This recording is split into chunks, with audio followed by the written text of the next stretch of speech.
وہ پڑھتا رہا، اس کی آواز بلند ہوتی رہی۔ جیسے جیسے وہ قرآن پڑھ رہا تھا، اندر بیٹھے ہوئے ان دونوں سے اپنا عمل نہیں ہو رہا تھا۔ وہ بھولنے لگے تھے، ان کے اندر بے چینی ہونے لگی، ان کی سانسیں تیز ہو گئی، اینی پر غنودگی چھانے لگی۔ اس شخص کو غصہ آنے لگا، بڑھیا بھی جیسے بے چین ہو رہی تھی۔ دونوں ایک ساتھ باہر نکلے اور اویس کو گھورنے لگے۔ اویس نے اپنی تلاوت جاری رکھی، اس کی آواز اور بھی بلند ہوتی رہی۔ پوری کوشش کرنے کے باوجود وہ بڑھیا اور وہ شخص کچھ بھی نہ کر سکے، وہ بے بس ہو گئے۔ وہ شخص اسی لیے شہر اور انسانوں سے دور تھا کہ حق سچ کی آواز اس کی سماعت میں نہ جائے اور وہ اپنا گندا عمل کرنے میں کامیاب ہو سکے۔ اب جو تلاوت کی آواز اس کے کانوں میں گئی تو سب کچھ پلٹ گیا۔ کئی دنوں کا اس کا عمل ساکت ہو گیا، وہ پھر سے زیرو ہو گیا۔ دونوں کو ایسی بےتابی نے گھیرا کہ انہیں لگا جیسے ان کی کھوپڑیاں پھٹ جائے گی۔ شیطانی قوت نے انہیں اپنے شکنجے میں لے لیا اور وہ دونوں کسی پاگل کی طرح دائیں بائیں بھاگے۔ بھاگتے بھاگتے وہ باری باری گرے اور پھر جیسے وہ بے جان ہو گئے۔ ان کے جسموں میں سانسیں چل رہی تھی، دل دھڑک رہے تھے، لیکن ان کا ہر اعضاء جیسے مفلوج ہو گیا تھا۔ وہ انگلی کو ہلانے کی طاقت بھی کھو چکے تھے۔ وہ نہیں جانتے تھے کہ شیطانی عمل میں اگر طاقت ہے تو حق اور سچ کلام میں ایسی طاقت ہے جس کی تاثیر فوری بھی ہے اور مستقبل بھی۔ جس سکین سے اویس نے تلاوت شروع کی تھی اس میں وہ کامیاب رہا۔ اویس نے تلاوت دھیمی آواز میں کرنا شروع کی اور اٹھ کر کٹیا میں چلا گیا۔ سامنے اینی غنودگی کے عالم میں تھی۔ اویس نے اس پر پھونک ماری، اس کے گال پر اپنا ہاتھ ہولے سے مارا، اسے ہوش آیا۔ کچھ دیر کے بعد اینی کو جب ہوش آیا اس نے اویس کی طرف دیکھا۔ اویس تم؟ وہ غنودگی سے بولی۔ اینی تمہیں ہوش آ گیا ہے کیا؟ اویس بولا۔ میں اس وقت کہاں ہوں؟ اس نے پوچھا۔ تم میرے پاس ہو۔ ہم کہاں ہیں؟ اینی کو مکمل ہوش آ گیا تھا، وہ اپنے چاروں طرف دیکھنے لگی۔ چلو یہاں سے چلتے ہیں۔ اویس نے اینی کو کھڑا کیا، اینی کو پکڑ کر وہ اس کٹیا سے باہر لے آیا۔ ہم یہاں کیسے آئے؟ اینی نے پوچھا۔ یہ بات ہم بعد میں کریں گے، یہاں سے نکلو، ہمیں اس جگہ سے جلدی نکل جانا ہوگا، اویس بولا۔ دونوں جو ہی کٹیا سے باہر نکل کر ابھی 2 قدم ہی چلے تھے، سامنے اپنے اسی حلیے میں شمک کھڑا تھا۔ شمک تم یہاں ہو؟ اویس نے پوچھا۔ میں کہیں بھی چلا جاتا ہوں، شمک نے جواب دیا۔ تم مجھے کچھ بتانا چاہتے ہو؟ اویس نے اینی کی طرف دیکھ کر کہا۔ اس کے دماغ میں شمک کے بارے میں کچھ اور ہی چل رہا تھا۔ ہاں میں تمہیں کچھ بتانا چاہتا ہوں اور جو تم نے مجھ سے پہلے نہیں سنا، شمک نے کہا۔ کیا بتانا چاہتے ہو؟ اویس نے پوچھا۔ بتانا نہیں بلکہ دکھانا چاہتا ہوں، دیکھو گے تو تمہارے رونگٹے کھڑے ہو جائیں گے، شمک بولا۔ کیا مطلب؟ روپ دکھانا چاہتا ہوں، اپنا اصل روپ۔ کس کا اصل روپ دکھانا چاہتے ہو؟ اویس نے پوچھا۔ اپنا اصل روپ دکھانا چاہتا ہوں، میں بتانا چاہتا ہوں کہ میں کون ہوں، کیا ہوں۔ جو بات میں نے تم سے چھپا کر رکھی تھی وہ بتانا چاہتا ہوں، کیونکہ جس کھیل کو میں کئی دنوں تک جاری رکھنا چاہتا تھا اسے اب ختم کر کے دوسری طرح کھیلنا چاہتا ہوں۔ شمک کا لہجہ متغیر تھا۔ میں اپنی چال کا رخ بدل رہا ہوں۔ تم کیا کہہ رہے ہو؟ میری سمجھ میں نہیں آ رہا۔ اویس اور اینی اس کی طرف دیکھ رہے تھے۔ سب کچھ سمجھ میں آ جائے گا، ایک ایک بات تم سمجھ جاؤ گے۔ جس طرح سے تم نے کل مجھ سے سوال کیے تھے، تکرار کی تھی، مجھے اچھا نہیں لگا مسٹر اویس، شمک نے کہا۔ میں نے تم سے وہ بات اگلوانے کی کوشش کی تھی جو تم مجھ سے چھپا رہے تھے، میں جانتا ہوں، اس لیے تو میں نے بتایا اور تبھی فیصلہ کیا کہ میں کھیل کا رخ بدل دوں۔ شمک کا لہجہ عجیب ہو گیا۔ تم کس کھیل کی بات کر رہے ہو؟ اویس نے دریافت کیا۔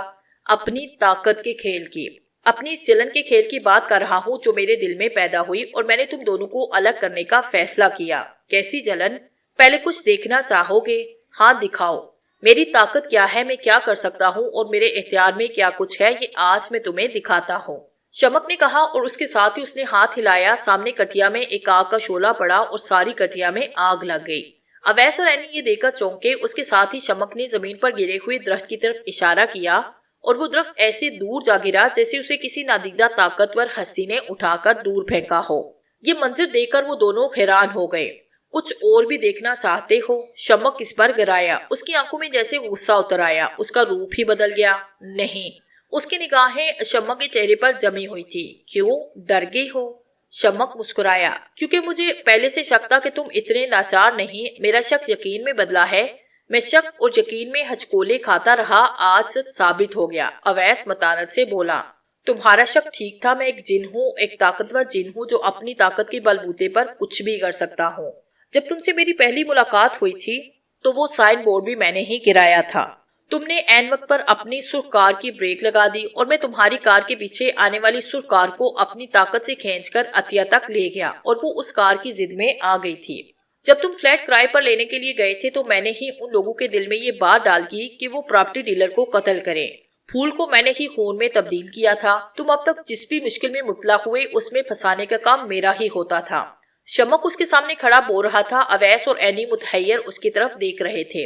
مجھے اس کھیل میں مزہ آ رہا تھا. مجھے لطف آتا تھا. جب تم لڑتے تھے تمہارے پیچھے بھاگنے والے کتے کے ساتھ میں بھی اڑ رہا تھا.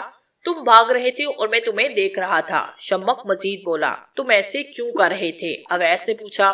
شمک نے ایک دم سنجیدہ ہوتے ہوئے دونوں کی طرف باری باری دیکھا. پھر اس نے کہا, آج میں تم سے کچھ بھی نہیں چھپاؤں گا, سب کچھ بتا دوں گا. شاید یہ میری جلن تھی. جب تم دونوں کی شادی ہوئی تو میں نے تم دونوں کو ساتھ ساتھ دیکھا. میں تم دونوں کو دیکھتا ہی رہ گیا. مجھ سے یہ برداشت نہ ہوا کہ اس جیسی خوبصورت لڑکی تمہاری بیوی ہو. اسی وقت میں نے سوچا کہ تم دونوں ایک ساتھ رہو گے تو میری جلن کم نہ ہوگی. تم واقعی میرے دوست نہیں تھے, اویس نے کہا. ہاں, میں تمہارا دوست نہیں تھا اور نہ ہی بنوں گا. تم دونوں کو الگ کرنے کے لیے میں نے تمہارے تبادلے کی چال چلی. تم دونوں الگ ہو گئے. پھر میں نے تم سے دوستی کا ڈونگ رچایا اور جب تم اپنی بیوی کو پھر اپنے پاس لے آئے تو میں نے نئی چال چلی اور تمہیں اس طرف مائل کیا کہ تم آفس سے چھٹیاں لے لو. تم نے چھٹیاں لی اور میں نے اپنی شطرنج کے مورے ہلا دیے اور جو تم دونوں ایک دوسرے سے دور ہوتے گئے. شمک کا لہجہ زہریلا تھا. تم نے ہم دونوں کے ساتھ اچھا نہیں کیا. تم نے دیکھتے ہی دیکھتے میری پرسکون زندگی میں کوہرام برپا کر دیا. کیا سے کیا بنا دیا تم نے. ہم نے تمہارا کیا بگاڑا تھا جو تم نے ہمارے ساتھ ایسا کیا؟ اویس کو غصہ آیا. میں نے بتایا نا کہ مجھے تم دونوں سے جلن ہو گئی تھی. تم دونوں کو ایک ساتھ میں دیکھ نہیں سکا. مجھ سے تم دونوں کا ملاپ برداشت نہیں ہوا تھا. شمک نے جواب دینے میں تامل نہ کیا. تم جھوٹے تھے, اس لیے مجھے تم پر کئی بار اعتبار نہیں آتا تھا. اویس نے بھی چیخ کر کہا. میری ہر سال میں تمہاری ثابت قدمی ایک ہی وجہ سے ہوتی تھی. شمک نے کہا. کس وجہ سے؟ تم ہر وقت دل ہی دل میں کچھ پڑھتے رہتے تھے. اس ذکر نے تجھے مجھ پر غالب رکھا اور میری چال کا رخ تم موڑتے رہے. اس وقت بھی تمہاری بیوی جن لوگوں کے ہاتھ چلی گئی یہ کالے جادو کا عمل کرنے میں کامیاب ہونے ہی والے تھے. پھر تجھے تیری بیوی کبھی بھی نہ ملتی, لیکن تمہیں تمہارا ذکر بھی اس تک کھینچ لایا. تمہاری مدد غیب سے ہوتی رہی اور تم نے آخر جو کچھ کیا اس سے ان کا علم بھی ان کی بربادی کا سامان ہو گیا. تم پڑھ کر جیت گئے. شمک کو تاسف ہو رہا تھا کیونکہ میری زبان پر اس اللہ کا ذکر ہوتا تھا. میں دل ہی دل میں اسی سے مدد مانگتا تھا. مجھے اس پر یقین ہے, اس کے کلام پر مجھے بھروسہ ہے. میں نے اسی پر عمل کیا. اویس کے ارادے میں مضبوطی تھی. اسی چیز کو دیکھ کر میں تمہارے سامنے کھڑا ہو گیا ہوں تاکہ تجھے سب کچھ بتا دوں اور دوستی کا روپ ایک طرف رکھ کر میں کھل کر تجھے بتاؤں کہ اب میں وہ چال چلنے والا ہوں جس سے تم دونوں میں دوری ہو جائے گی. تم دونوں برباد ہو جاؤ گے اور مجھے یہ کھیل کھیلتے ہوئے اور بھی مزہ آئے گا. تم میرا کچھ بھی نہیں بگاڑ سکتے. تم نے مجھ سے دوستی کی آڑ میں دھوکہ دیا. میں تمہاری باتوں میں آ جاتا تھا لیکن اب ایسا نہیں ہوگا. تم سوچ بھی نہیں سکتے کہ اب میں کیا کرنے والا ہوں. شمک غصے سے بولا. تم ڈرپوک ہو. تم چھپ کر وار کرنا جانتے ہو. تمہاری ہمت ہے تو تم میرے سامنے آؤ اور میرا مقابلہ کرو. اویس اس کی طرف بڑھنے لگا. تم نے ابھی میری طاقت کا مظاہرہ نہیں دیکھا کیا؟ شمک اس کی طرف دیکھ کر مسکرایا. اور تم میرے ایمان کی طاقت بھول گئے ہو کیا؟ اویس کہتا ہوا اس کی طرف بڑھا. تمہاری بیوی کو میں تم سے اتنا دور کر دوں گا کہ تم اس کی صورت دیکھنے کو بھی ترس جاؤ گے. شمک نے اینی کی طرف دیکھا. تم ہمارا اب کچھ بھی نہ بگاڑ سکو گے, یہ میں تم سے کہہ رہا ہوں. اویس اس کی طرف قدم بڑھا رہا تھا. کیا مجھ سے لڑنا چاہتے ہو؟ شمک مسکرایا. کیا تم مجھ سے لڑنے کی ہمت رکھتے ہو؟ اویس نے پوچھا. اسی جگہ کھڑے کھڑے تجھے اٹھا کر میں کہیں دور پھینک سکتا ہوں, لیکن ایسا نہیں کروں گا. کل تم نے مجھ سے تکرار کی تھی, اس تکرار کا مزہ بھی چکھنا ہے تجھے. میں اس جگہ سے جا رہا ہوں, تم بھی یہاں سے چلے جاؤ اور میری اگلی ملاقات کا انتظار کرو جو تمہارے لیے ایک عجیب بات لے کر آئے گی. شمک مسکرا رہا تھا. اویس اس کی طرف بڑھ رہا تھا. دونوں میں 4 فٹ کا فاصلہ رہ گیا. ابھی بتاؤ کیا کہنا چاہتے ہو تم؟ ابھی تمہیں کچھ بھی نہیں بتاؤں گا اور میری طرف آنا بند کرو. رک جاؤ اسی جگہ. وہ غصے سے بولا. مجھ سے ڈرتے ہو؟ میں کسی سے نہیں ڈرتا. ہمت ہے تو میرا سامنا کرو. اویس اوڑ بڑا. میں تمہارا مقابلہ کرنے کے لیے ہی تو تمہارے سامنے کھل کر آیا ہوں. اپنی حقیقت بتا دی تاکہ تم یہ نہ کہو کہ مجھے دھوکے میں رکھ کر وار کیا. شمک ایک قدم پیچھے ہٹا. اویس اور شمک میں 1 فٹ کا فاصلہ رہ گیا تھا. میں اسی لیے تو تمہاری طرف بڑھ رہا ہوں کہ تم مجھ سے لڑنا چاہتے ہو تو لڑو, مجھے مار دینا چاہتے ہو تو مار دو. ابھی تجھے مار دینے کے دن نہیں آئے. تجھے ابھی بہت بھاگنا ہے اپنی اور اینی کی زندگی کے لیے, لیکن میں تجھے مار دوں گا. اویس نے کہا اور اس تیزی سے اس کی گلائی پکڑی کہ شمک اس سے بے خبر ہی رہا. شمک نے گھبرا کر اس کی طرف دیکھا. چھوڑ دو مجھے. شمک گھبرایا اور اپنی گلائی چھڑانے کی کوشش کرنے لگا. نہیں چھوڑوں گا. اویس کچھ بھی پڑھا تھا. میری کلائی چھوڑو ورنہ۔ شمع کے چہرے پر ایسی گھبراہٹ اس سے پہلے اویس نے نہ دیکھی تھی۔ اس نے اس کی کلائی اس لیے پکڑی کیونکہ حافظ صاحب نے اس سے کہا تھا کہ موقع ملے تو شمع کا ہاتھ پکڑ لینا۔ اگر شمع اس کے سامنے کھڑا ہو گیا اور اس نے اعلان جنگ واضح الفاظ میں کر دیا تھا تو اب اویس بھی اسے موقع نہیں دینا چاہتا تھا۔ شمع اسے چھڑانے کی کوشش کر رہا تھا۔ عجیب بات تھی کہ شمع میں اسے اپنی کلائی چھڑانے کی طاقت نہ رہی تھی۔ وہ گھبرایا ہوا تھا۔ حافظ عبدالقدوس جانتے تھے، ان کے علم میں تھا، اس لیے انہوں نے کہا کہ وہ اس کا ہاتھ پکڑے۔ یہی سوچ کر اویس نے اس کی کلائی پکڑی۔ وہ کسی بچے کی طرح اپنی کلائی چھڑانے کی کوشش کر رہا تھا۔ چھوڑ دو مجھے، میں جلس رہا ہوں، انسانی ہاتھ میرے لیے تباہی ہے، وہ کہتا رہا، چیختا چلاتا رہا، لیکن اویس نے نہیں چھوڑا۔ رفتہ رفتہ وہ ریت کی ذروں میں تبدیل ہوتا رہا۔ اس کی ٹانگیں غائب ہو گئی اور ہوا کے ساتھ وہ ذریں دائیں بائیں بکھر گئے۔ اس کا در زمین کے ساتھ لگ گیا، اس کی طاقت اور بھی ختم ہو گئی اور پھر اسی طرح وہ ذروں میں تبدیل ہو کر اس جگہ سے مٹ گیا۔ اویس کے ہاتھ میں مٹھی بھر ریت رہ گئی۔ اویس نے متلاشی نگاہوں سے اپنی پانی کی خالی بوتل دیکھی اور پھر اسے اٹھا کر اپنی مٹھی میں پکڑی ریت کو بوتل میں منتقل کر دیا اور اس کا ڈھکن بند کر دیا۔ اس جگہ سکون سا ہو گیا تھا، فضا ہلکی پھلکی ہو گئی تھی۔ اویس اور اینی نے ایک دوسرے کی طرف دیکھا اور اس جگہ سے ایک دوسرے کا ہاتھ پکڑ کر چل پڑے۔ اس کا کیا کرنا ہے؟ اینی نے پوچھا۔ کس کا؟ جو بوتل میں ڈال کر پکڑا ہے، اینی نے وضاحت کی۔ یہ حافظ عبدالقدوس صاحب کو دوں گا، جو بھی کریں گے وہی کریں گے، اویس نے جواب دیا۔ اس جگہ وہ ٹیکسی کھڑی تھی اور ڈرائیور بیزاری سے کھڑا تھا۔ وہ اویس اور اینی کو دیکھ کر چونکا۔ اویس اور اینی ٹیکسی میں بیٹھے، سفر شروع ہوا۔ ڈرائیور کئی سوال پوچھتا رہا لیکن اویس اس کا ہر سوال ٹالتا رہا کہ بیچارہ ڈرائیور چپ ہو گیا۔ اویس اور اینی بہت خوش تھے۔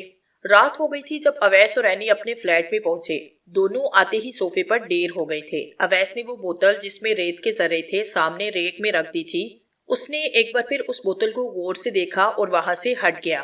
مجھے یقین نہیں آ رہا کہ ہماری کیسی آفتوں سے بچ کر واپسی ہوئی ہے، اینی کو کہتے ہوئے جھرجھری سی آ گئی۔ بہت خطرناک تھا۔ ایک آفت ختم نہیں ہوتی تھی اور دوسری مصیبت سامنے کھڑی ہوتی تھی۔ شکر ہے کہ تم تک قدرت نے رسائی کرا دی اور ہم پھر سے مل گئے، اویس نے کہہ کر اینی کی طرف پیار بڑی نگاہوں سے دیکھا۔ اویس؟ کچھ دیر کی خاموشی کے بعد اینی نے کھولے سے اسے مخاطب کیا۔ بولو اینی۔ اویس جو پرسکون ہو کر اپنی آنکھیں بند کر کے بیٹھا ہوا تھا، اس کے مخاطب کرنے پر اس نے آنکھیں کھول کر کہا، اگر میں تمہیں نہ ملتی تو؟ اینی نے پوچھا۔ ہم بچھڑ جاتے تو کیا ہوتا؟ تو جانے کیا ہو جاتا؟ اویس نے ٹھنڈی سانس خارج کی۔ ہم تو تباہی ہو جاتے اور پھر تو سانس لینا بھی مشکل ہو جاتا۔ ہم ہمیشہ کے لیے اگر بچھڑ جاتے تو پھر کیا ہوتا؟ اینی نے خوف سے اویس کی طرف دیکھتے ہوئے پھر سوال کیا۔ اینی ہم مل چکے ہیں، جو کچھ ہوا اسے بھول جاؤ اور اس کا کسی سے ذکر بھی نہ کرنا۔ اویس اس کے پاس ہوتا ہوا بولا، سمجھو تم نے ایک خواب دیکھا تھا، اب تم جا گئی ہو اور سب کچھ ٹھیک ہے۔ جانے وہ دونوں میرا کیا حال کرنے والے تھے، وہ دونوں بہت خطرناک اور عجیب سے تھے۔ اینی کو وہ سب کچھ پھر یاد آنے لگا۔ خدا کی مدد ہمارے ساتھ تھی اس لیے کچھ نہیں ہوا۔ اب تم سب کچھ بھول کر کچھ کھانے کا سوچو، بڑی بھوک لگی ہے۔ اویس نے اپنے پیٹ پر ہاتھ پھیرا۔ اینی ابھی تک خوف کے حصار سے باہر نہ نکلی تھی۔ شاید میں ان باتوں کو کئی دنوں تک نہ بھول سکوں اور شاید کئی ہفتے لگ جائیں، اور یہ بھی ہو سکتا ہے کہ یہ باتیں میرے دماغ سے مٹ ہی نہ سکیں۔ وقت بہت کچھ بھول جانے پر انسان کو مجبور کر دیتا ہے۔ ابھی سب کچھ تمہارے دماغ میں تازہ ہے، اس لیے تم ان باتوں سے باہر نہیں نکل رہی۔ آہستہ آہستہ سب کچھ ٹھیک ہو جائے گا، اویس نے اسے حوصلہ دیا۔ اینی کی اچانک نگاہ اس بوتل کی طرف چلی گئی جس میں ریت کے ذرے تھے۔ اس کی آنکھوں میں عجیب سا خوف آ گیا۔ اویس تم اس بوتل کو کہیں پھینکاؤ، مجھے اس کی طرف دیکھ کر ہی خوف آتا ہے۔ یہ بوتل میں کل صبح حافظ صاحب کو دے کر آؤں گا، شاید وہ آ گئے ہوں گے، وہی بہتر جانتے ہیں کہ اس کا کیا کرنا ہے، اویس نے کہا۔ لیکن مجھے اس بوتل کو دیکھ کر خوف آتا ہے۔ اینی خوف سے سمٹ گئی۔ مجھے عجیب سا لگ رہا ہے۔ تم کیوں ڈر رہی ہو اینی؟ اب کچھ بھی نہیں ہے، اویس بولا۔ یہ محض ایک بوتل ہے اور کچھ بھی نہیں۔ تم اس بوتل کو اس جگہ سے ہٹاؤ، اینی نے کہا۔ وہ خوف زدہ تھی، اس نے اپنے چہرے کے آگے صوفے کی گدی کر لی۔ ٹھیک ہے، میں اس بوتل کو سٹور میں رکھ کر آتا ہوں، کل صبح وہاں سے لے لوں گا۔ اویس اپنی جگہ سے اٹھا اور وہ بوتل اٹھا کر سٹور روم کی طرف چل گیا۔ اینی اس جگہ اکیلی رہ گئی۔ اس کی آنکھوں میں خوف کے سائے تھے اور چہرے پر گھبراہٹ تھی۔ اچانک ہی اسے خوف نے گھیرا۔ اس نے دائیں بائیں اپنی نگاہیں گھما کر دیکھا۔ اسے ایسے لگ رہا تھا جیسے اس جگہ اس کے علاوہ بھی کوئی موجود ہے۔ اس کا وہم تھا یا یہ اس کے اندر کا خوف تھا؟ اچانک کچھ گرنے کی آواز آئی۔ خاموشی میں وہ آواز بہت خوفناک تھی۔ اینی اس آواز کو سنتے ہی چیخ پڑی۔ اس کی چیخ سن کر اویس بھاگتا ہوا اس کے پاس آیا۔ کیا ہوا اینی؟ اویس نے آتے ہی پوچھا۔ یہ کیا تھا؟ اینی بری طرح سے کانپ رہی تھی۔ اینی کیا ہو گیا ہے؟ میں اچانک چلتے ہوئے گلدان سے ٹکرایا اور وہ ٹوٹ گیا۔ اس کی آواز تھی، اویس نے بتایا۔ اویس، مجھے ڈر لگ رہا ہے۔ اینی گھبرائی ہوئی تھی۔ مجھے لگتا ہے جیسے ابھی کوئی آ جائے گا۔ اب ڈرنے کی کوئی بات نہیں، سب کچھ ختم ہو گیا ہے۔ اویس نے اسے حوصلہ دیا۔ تم ڈرنا اور گھبرانا چھوڑ دو۔ مجھے ایسے لگ رہا ہے جیسے یہاں کوئی ہے۔ اینی چاروں طرف دیکھ رہی تھی۔ ہمارے آس پاس ہے کوئی۔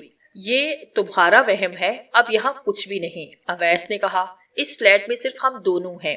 مجھے ایسے کیوں لگ رہا ہے؟ اینی کا خوف معدوم نہیں ہوا تھا، وہ اپنی نظروں کو فلیٹ میں گھما رہی تھی۔ تمہارے ذہن سے ابھی وہ باتیں نہیں گئی، اس لیے تمہیں ایسا لگ رہا ہے۔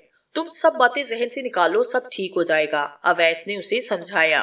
رات کا گپ اندھیرا چھایا ہوا تھا، دور تک کوئی انسان دکھائی نہیں دے رہا تھا۔ اس ویرانے میں ایک سناٹا چھایا ہوا تھا۔ درختوں کے پتے خاموش تھے، اس کی ٹہنیوں پر دبک کر بیٹھے ہوئے پرندے سہمے ہوئے تھے۔ ایک عجیب سا سما تھا۔ اچانک ہوا چلی اور ریت اور مٹی اڑنے لگی۔ دور کوئی سایہ سا چلتا ہوا اس طرف بڑھنے لگا۔ رفتہ رفتہ وہ پاس آتا جا رہا تھا۔ اس کے ہاتھ میں ایک لاٹھی پکڑی ہوئی تھی جس کے سرے پر سانپ کا پھن بنا ہوا تھا۔ وہ لاٹھی بھی بل کھاتی ہوئی تھی۔ ایسے لگتا تھا جیسے اس نے لاٹھی کی بجائے سانپ کو پکڑا ہوا ہے اور سانپ اکڑا ہوا ہے۔ اس کے ہاتھ لمبے اور انگلیوں کے ناخن بڑے ہوئے تھے۔ اس کی رفتار تیز ہو گئی۔ وہ چلتا ہوا اس جگہ آیا جہاں شمک اس وقت کھڑا تھا، جس وقت اویس نے اس کی کلائی پکڑی تھی۔ اس نے اپنی گردن اوپر کی طرف اٹھائی، اس کے بڑے ہوئے بال ہوا میں لہرا رہے تھے، آنکھیں اس اندھیرے میں بلی کی آنکھوں کی طرح چمک رہی تھی۔ چہرہ ایسا خوفناک تھا کہ کوئی بھی پہلی نگاہ میں دیکھتے ہی ڈر جائے۔ اس نے دائیں بائیں دیکھ کر اپنے دونوں ہاتھ پھیلائے اور اپنی غراہٹ آمیز آواز میں کہا، جس نے تمہیں تباہ کرنے کی کوشش کی، میں انہیں نہیں چھوڑوں گا۔ شمک، میں تجھے پھر طاقت دوں گا اور تم پھر سے کھڑے ہو جاؤ گے۔ میں تجھے پھر ان کے سامنے کھڑا کر دوں گا۔ میں ان دونوں کا جینا دوبر کر دوں گا۔ اس کے بعد اس نے اپنی آنکھیں بند کی اور کچھ پڑھنے لگا۔ جیسے جیسے وہ پڑھ رہا تھا، ریت کے ذرے اپنی جگہ سے اڑنے لگے۔ پھر اس نے اپنے دونوں بازو کو سمیٹا اور اپنے دونوں ہاتھوں کی انگلیاں ایک دوسرے میں پیوست کی۔ اس نے دانتوں پر دانت جمائے، ایسے لگتا تھا جیسے وہ زور لگا رہا ہو۔ اسی طرح 15 منٹ گزر گئے۔ جو ریت کے ذرے اپنی جگہ سے اٹھے تھے وہ پھر زمین پر بیٹھ گئے۔ اس خوفناک صورت والے نے ایک بار پھر زور لگایا اور پہلے سے بھی کہیں زیادہ اس نے اپنے چہرے کو بھینچا، لیکن اس سے کچھ بھی نہ ہوا۔ اس نے جلا کر آنکھیں کھولی اور پوری قوت سے زمین پر اپنا پیر مارا اور غصے سے بولا، میرے پیارے دوست شمک، مجھے معاف کرنا۔ میری طاقت تم کو پھر سے کھڑا کرنے کے لیے ناکام ہو گئی ہے، لیکن میرا تم سے وعدہ ہے کہ میں ان دونوں کی زندگی کو اجیرن کر کے تباہ کر دوں گا۔ یہ میرا تم سے وعدہ ہے۔ اس کے ساتھ ہی وہ اس جگہ سے پلٹا اور لمبے لمبے قدم اٹھاتا ہوا اسی جانب چل پڑا جس طرف سے وہ آیا تھا۔ ایک بار پھر اس جگہ وہیں خوف اور سناٹا چھا گیا۔ دور تک ایسی خاموشی تھی جو رگوں میں خوف کو خون کے ساتھ جما دے۔ ایک نئے دن کا آغاز ہو گیا تھا۔ اویس اور اینی کی تھکاوٹ دور ہو چکی تھی۔ دونوں جب صبح اٹھے تو ان کے ذہن ہلکے پھلکے ہو چکے تھے۔ بہت سی باتیں محو ہو چکی تھی۔ جو کچھ ان کے ساتھ ہوا تھا وہ انہیں کسی خواب کی طرح محسوس ہونے لگا۔ اینی کو رات بہت خوف محسوس ہوتا رہا۔ اس کا ڈر اسے بے چین کرنے لگا، لیکن جیسے جیسے وقت گزرتا رہا اس کا خوف اور ڈر معدوم ہوتا رہا، اور پھر ایسا بھی ہوا کہ اینی بالکل ہی بے خوف ہو گئی۔ اس کے اندر کوئی ڈر اور خوف نہیں رہا تھا۔ دن کے نئے آغاز کے ساتھ وہ سب کچھ بھول گئی تھی۔ اویس نے اپنے کمرے سے نکل کر اینی کی طرف دیکھا۔ وہ کچن میں ناشتہ تیار کر رہی تھی۔ اویس نے محبت بھری مسکراہٹ کے ساتھ کہا، ہیلو، ہائے۔ اینی بھی اس کی طرف دیکھ کر مسکرائی۔ کیسی ہو؟ اویس نے پوچھا۔ بالکل A1، اینی نے خوش ہو کر جواب دیا۔ کوئی ڈر کوئی خوف تو نہیں ہے۔ اویس اس کے پاس چلا گیا۔ اینی نے جواب دیا، مجھے تو لگتا ہے جیسے وہ سب ایک خواب تھا۔ بالکل بھی محسوس نہیں ہوتا، بلکہ یہ حیرت انگیز ہے کہ ہم ایک رات میں ہی نارمل ہو گئے ہیں۔ تمہارا کیا خیال تھا کہ ہم کئی دن تک ان واقعات کے شوق میں رہتے؟ اویس نے اس کی طرف دیکھا۔ کسی بھی صدمے اور تکلیف کے بعد اس کے اثرات تو کئی دن تک رہتے ہیں۔ اینی نے انڈا فرائی کرنے کے لیے فرائی پین میں توڑ کر ڈالا۔ کیا یہ ہماری خوش قسمتی نہیں کہ ہم جلد ہی اس تکلیف سے باہر نکل آئے ہیں؟ اویس نے اس کی مدد کی غرض اس ایک طرف سے پلیٹ اٹھا کر اس کی طرف بڑھا دی۔ لیکن پھر بھی اثر تو رہے گا، لیکن ہمیں ہمت کر کے سب کچھ بھولنا ہوگا۔ میرا مطلب یہ نہیں، یہ تو ہمارے لیے شکر کا مقام ہے کہ ہمیں قدرت نے اس صدمے سے کئی دن تک دوچار نہیں ہونے دیا۔ یہ شکر کا مقام ہے، تم شکر کرو۔ اویس مسکرایا، اور ایسا کچھ بھی مت سوچو۔ اوکے، تم یہ پلیٹ ڈائننگ ٹیبل تک لے جاؤ، اینی نے پلیٹ اویس کی طرف بڑھاتے ہوئے کہا۔ تم اب کوئی بھی ایسی بات نہیں سوچو گی، اور ایک بات یہ کہ ہم ان باتوں کا ذکر کسی سے بھی نہیں کریں گے، اویس نے تاکید کی۔ میں بالکل جانتی ہوں ایسا نہیں کروں گی۔ میں نے ایک فیصلہ کیا ہے۔ کیسا فیصلہ؟ اینی نے اس کی طرف دیکھا۔